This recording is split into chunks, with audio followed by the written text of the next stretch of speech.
Pagbasa sa Aklat ng Kawikaan, Kabanata 10, Talata 1 hanggang 32.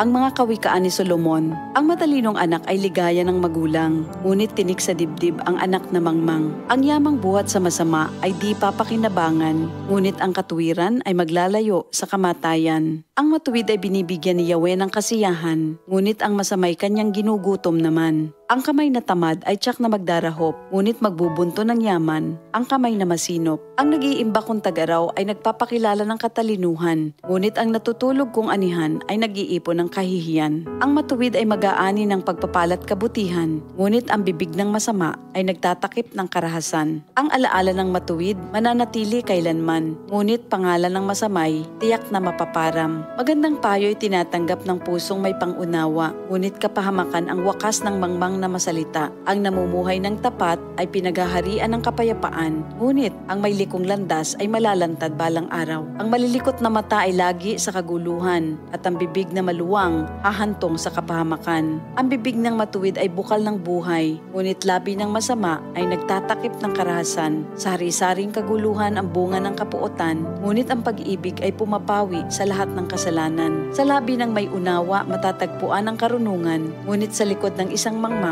pamalo ang kailangan. Ang taong matalino'y nag-iimpok ng karunungan, ngunit ang salita ng mangmang ay nagdadala ng kapahamakan. Ang kayamanan ng mayamay matibay niyang tanggulan, ngunit ang kahirapan ng yagit ay kanyang kapahamakan. Ang kinikita ng matuwid ay nagbibigay buhay, ngunit ang sama-sama winawalda sa kasamaan. Ang nakikinig sa payo ay nasa daan ng buhay, ngunit ang ayaw sumunod ay tungo sa pagkaligaw. Ang nagtatanim ng puot ay puno ng kasinungalingan. Ang naninira sa kanyang kapwa ay isang taong mangmang. Ang taong masalita ay malapit sa pagkakasala, ngunit nagpipigil ng dila ay dunong ang pakilala. Ang dila ng matuwid ay tulad ng pilak na mahalaga, ngunit ang puso ng mangmang ay basura ang kagaya. Ang labi ng matuwid sa marami ay pakinabang, ngunit ang mangmang ay namamatay ng walang karunungan. Ang pagpapala ni Yahweh ay kayamanan na walang kasamang kabalisahan. Ang paggawa ng kasalanan ay kasiyahan ng masama, ngunit ang mabuting asal, kasiyahan ng may unawa. Ang kinatatakutan ng masama ay magaganap sa kanya, ngunit ang hangarin ng matuwid ay matatamo niya. Tinatangay ng hangin ang taong masama,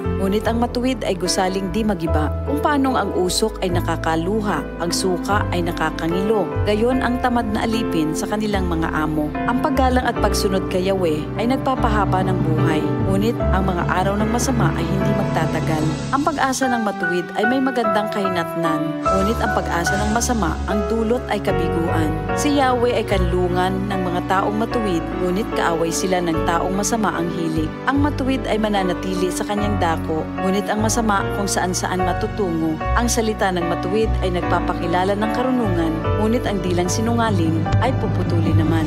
Ang salita ng matuwid ay palaging angkop, ngunit ang salita ng masama ay puro paninira. Ito ang salita ng Diyos. DCXL 558